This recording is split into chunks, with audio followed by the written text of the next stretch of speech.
Hello friends, मैं हूं प्रहलाद यादव और टारगेट विद प्रहलाद चैनल पर आप लोगों का बहुत बहुत स्वागत है। दोस्तों, आज हमारा रेशियो एंड प्रोपोर्शन यानी अनुपात समानुपात में 10वां टाइप होगा, जो कि सिक्का पर आधारित प्रश्न है। इसमें ये क्वेश्चन मैंने दे रखा है और इतना आप जानते रहिए कि मैं जो कुछ भी बताऊंगा एकदम ट्रिक पर बताऊंगा। इतना संक्षेप में लगाना आपको आएगा कि उस चीज़ को आप एग्ज़ाम हॉल में प्रयोग कर सकते हो। अब देखिए, यहाँ पर ये क्वेश्चन है। इसमें कहा है एक बैग में 2 रुपया, 5 रुपया, 10 रुपये के सिक्के 7:3:1 के अनुपात में हैं। इस बैग में कुल 156 रुपया हो तो 5 रुपये के कितने सिक्के हैं। अब दोस्तों, यहाँ पर ये जो 2 रुपया, 5 रुपया, 10 रुपया, ये सिक्के का तो प्रकार है ना। कुछ सिक्के हैं जो 2 रुपये के हैं, कुछ सिक्के ऐसे हैं जो 5 रुपये के हैं, कुछ सिक्के ऐसे हैं जो 10 रुपये के हैं। अब सिक्कों की जो संख्या है, ये आपका संख्याओं का अनुपात दिया गया, 7:3:1 सिक्कों की संख्या का अनुपात ये दिया गया है। अब इस बैग में कुल 156 रुपया है। देखिए, अब ये 156 रुपया दिया गया है ना। रुपया कितना है? 156 है। रुपया कितना है? 156 है। तो जब 156 रुपया दिया गया है तो इसमें हम किस अनुपात के योग से भाग देंगे? रुपए के अनुपाती योग से भाग देंगे। जबकि यहाँ पर जो अनुपात है वो संख्या का अनुपात है, तो इनको अगर हम जोड़ेंगे तो संख्या रुपए यानी सिक्कों की संख्या के अनुपात का योग होगा, है ना। तो यहाँ रुपया है तो रुपये का अनुपात क्या होगा? अब देखिए, रुपये का अनुपात हम कैसे लाएंगे। पहले तो ये आपको कुल रुपया दिया है तो आपको रुपये का अनुपात लाना पड़ेगा। अब ये तो संख्या है, संख्या का अनुपात दिया गया है। अगर 2 रुपये के 7 सिक्के हैं तो 14 रुपया बनेगा, है कि नहीं। 2 रुपये के, ये इस अनुपात में हम गुणा कर रहे हैं। 2 रुपये के अगर 7 सिक्के हैं तो 14 रुपया बनेगा। अगर 5 रुपये के 3 सिक्के हैं तो 5×3 15 रुपया बनेगा। अगर 10 रुपया का 1 सिक्का है तो ये कितना रुपया बनेगा? 10 रुपया बनेगा। अब ये आया दोस्तों क्या? रुपयों का अनुपात। तो यहाँ पर रुपया इतना है और रुपयों का अनुपात हमने निकाल लिया। अब रुपयों के अनुपाती योग से भाग दे देते हैं। तो रुपया है 14, 15 और 10 का अनुपात है। रुपयों का अनुपात 14:15:10 है। तो 14, 15, 29, 10, 39। 39 से जब हम भाग दे देंगे, जब हम 39 से भाग देंगे तो देखिए, अब रुपये में हम 39 रुपये में हम रुपये के अनुपात के योग से भाग दे रहे हैं। तो अब देखिए, 39 से हम काटेंगे तो 9 चौक 36 यानी 4 बार में ये कटेगा, यानी 4 यहाँ पर 4 प्राप्त हुआ। 39 चौक के 156 हुआ, यहाँ 4 प्राप्त हुआ। और ये जो 4 प्राप्त हुआ है वो 1 यूनिट की वैल्यू प्राप्त हुई है। 1 यूनिट की वैल्यू प्राप्त हुई है। अब दोस्तों देखिए, 2 रुपये के लिए कितनी यूनिट चाहिए, यानी कितना अनुपात चाहिए? 7। तो ये 1 यूनिट की वैल्यू अगर 4 है तो 4 × 28 यानी 2 रुपये के 28 सिक्के होंगे। लेकिन यहाँ पर हमसे कहा है 5 रुपये के कितने सिक्के हैं, तो 5 रुपये के अनुपात के लिए, 5 रुपये के लिए कौन सा अनुपात है? ये 3 है। तो 1 यूनिट की वैल्यू अगर 4 है तो 3 यूनिट की वैल्यू 4×3 12। 12 इसका क्या होगा? करेक्ट आंसर होगा। इसका आंसर कौन सा सही होगा? इसमें आपका 5 रुपये के कितने सिक्के हैं, तो 5 रुपये के 12 सिक्के होंगे। अब दोस्तों, 5 रुपये के जब 12 सिक्के रहेंगे, देखिए यहीं पर ना हो तो देख लो, 1 यूनिट माने 4 हुआ। तो 1 यूनिट की वैल्यू अगर 4 है तो अगर हम रुपयों में इस यूनिट का गुणा रुपयों में हम इनका गुणा कर देते हैं तो 2 रुपये से निर्मित कुल रुपया और 5 रुपये से निर्मित ये वाला कुल रुपया और 10 रुपये से निर्मित कुल रुपया यहाँ निकल जाएगा। अगर इस संख्या वाले में हम 4 से गुणा करते चले जाएं तो 2 रुपये से ₹2 के सिक्कों की संख्या निकल जाएगी और इससे ₹5 के सिक्कों की संख्या निकल जाएगी और 10 का 1 से गुणा कर देंगे तो ₹10 के सिक्कों की संख्या निकल जाएगी। तो संख्या वाले में हम इस यूनिट से गुणा करेंगे तो संख्याएं निकलेंगी और इस यूनिट से अगर रुपयों के अनुपात में गुणा करेंगे तो रुपया निकलेगा। तो जो भी आपका एग्जाम में पूछे वही आप इसको टिक आउट करिए, है ना। चलिए अब हम अपने दूसरे क्वेश्चन पर चलते हैं और दूसरा क्वेश्चन देखते हैं।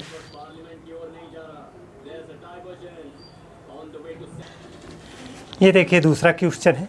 इसमें कहा है एक बैग में ₹1.50 25 पैसे के सिक्के 2:3:4 के अनुपात में हैं। इस बैग में कुल मिला करके यहाँ पर दे रखा है ₹180 है। ₹180 हो तो 50 पैसे के कितने सिक्के होंगे। अब यहाँ पर दोस्तों क्या दिया है, कुल रुपया दिया है तो रुपयों का हमको अनुपात लाना पड़ेगा। कुल रुपया दिया है तो रुपया कुल कितना है, 180 है, तो रुपयों का अनुपात हमको लाना पड़ेगा और उस रुपये के अनुपात को ला करके रुपये के अनुपात का योग करके भाग करना पड़ेगा। लेकिन यहाँ पर ₹1 के सिक्के कै ठू हैं, 2 ठू हैं, तो रुपया कै ठू बनेगा, ₹1 के अगर 2 सिक्के रहेंगे तो रुपया बनेगा 2। 50 पैसे के 3 सिक्के अगर रहें तो रुपया कितना बनेगा, 1.5 यानी 1.5। 25 पैसे के अगर 4 सिक्के रहेंगे तो कितना रुपया बनेगा, ₹1 बनेगा। ये हो गया रुपयों का अनुपात, 2:1.5:1। अब इन रुपयों के अनुपात का योग करो, 2 में 1.5 जोड़ देंगे तो 3.5, 3.5 में 1 जोड़ दिया 4.5। अब 4.5 से हम क्या करेंगे, इसमें भाग दे देते हैं। जब 4.5 से भाग देंगे तो 1 यूनिट की वैल्यू पता चल जाएगी।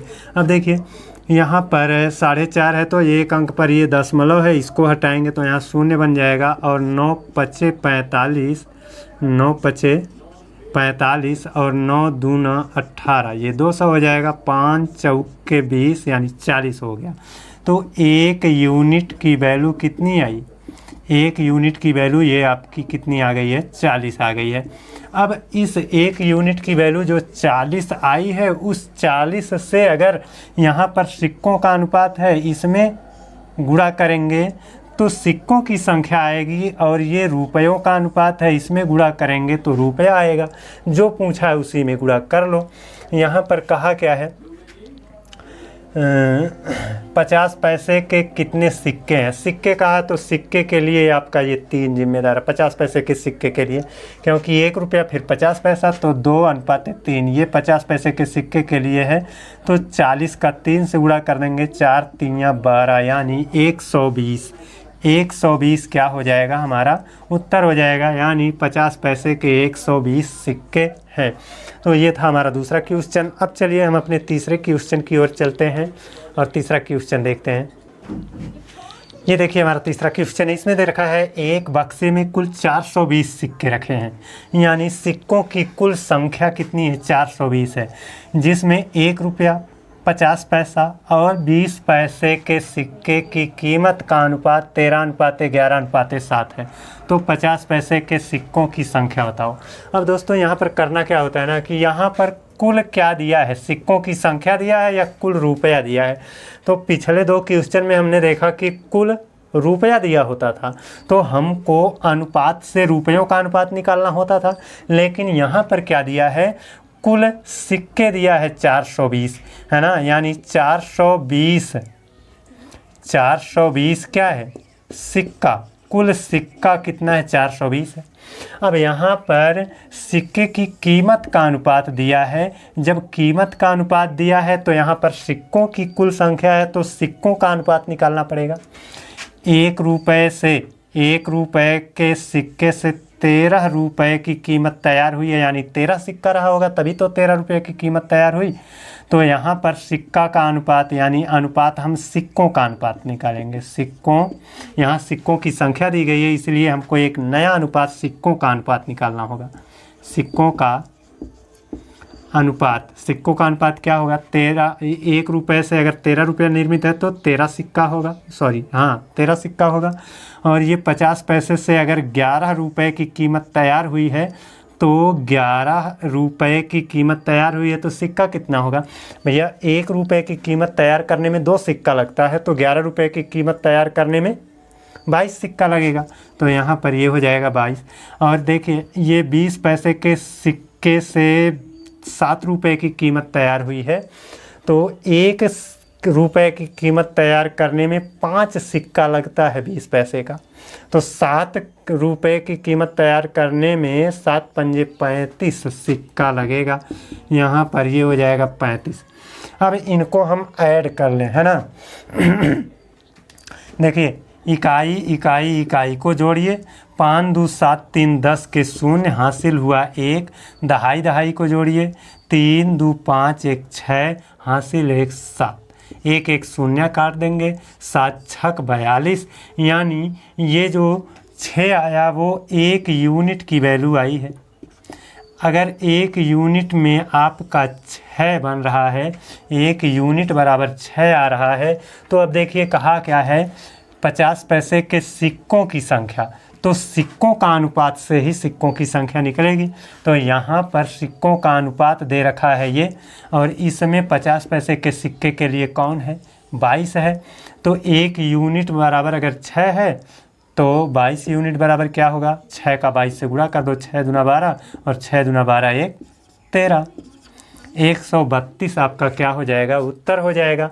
अगर यहीं पर ये कहता, मान लो यहीं पर ये कहता कि 50 पैसे के सिक्के से कुल कितनी कीमत तैयार हुई, तो 50 पैसे के सिक्के से कीमत जो है, कीमत का अनुपात यहाँ पर दिया गया है, तो 11 रुपये की कीमत तैयार, यानी 11 यूनिट तैयार हुआ है। तो 1 यूनिट माने अगर 6 रुपया हो रहा है, तो 11 यूनिट माने 11 छक्का 66 रुपया हो जाएगा। तब रुपया में आता 66 रुपया। तो ये थे हमारा सिक्का पर आधारित प्रश्न। दोस्तों बहुत आसान है ये टॉपिक, आसान बहुत है, लेकिन आपको समझने की आवश्यकता है। जो बच्चा पूरा देखा होगा वीडियो को, निश्चित रूप से उसमें उनको आया होगा, और आशा करता हूँ कि आप सभी लोग समझ गए होंगे। और दोस्तों अगर आप नए हैं तो चैनल को सब्सक्राइब कर लीजिए और बेल आइकन को प्रेस कर लीजिए। अगले वीडियो में आपसे पुनः मुलाकात होगी, तब तक के लिए धन्यवाद।